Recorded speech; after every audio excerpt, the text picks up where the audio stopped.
Then he said to his disciples, "The harvest is plentiful, but the workers are few. Ask the Lord of the harvest, therefore, to send out workers into his harvest field." Matthew 9:37 through 38. In Paul Johnson's hometown of Newland, North Carolina, Santa Claus sometimes shows up for the Christmas parade wearing a bib overalls instead of a red suit. That says much about the man hired after 2007 season to head up the Georgia Tech football program. Paul Johnson will never be outworked. He rarely needs an alarm clock to get up and running. "There might be mornings I come in at 4 o'clock, he said about getting to the office before his assistants do. "I can get more done sometimes from 6 to 8 than I can from 8 to 1. Johnson grew up working in a working town, the kind of place where even Santa wears work clothes when he goes out. The Tech head coach learned from his dad's example to rise early and work hard. When he was 12, he hitchhiked to a job as a golf caddy.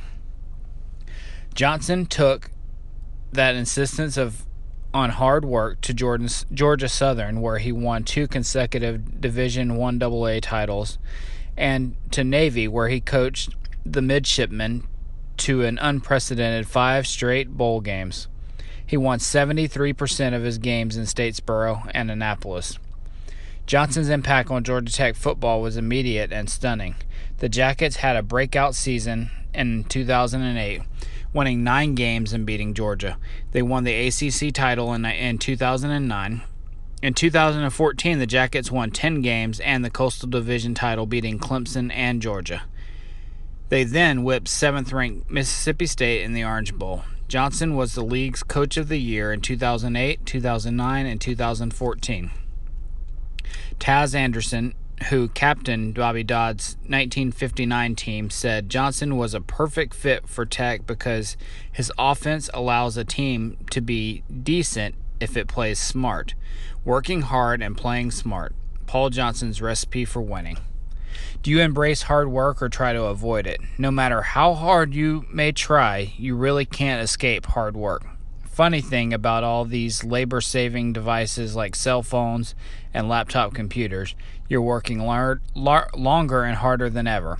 For many of us, our work defines us perhaps more than any other aspect of our lives. But there's a workforce you're a part of that doesn't show up in any Labor Department statistics or any IRS records. You're part of God's staff.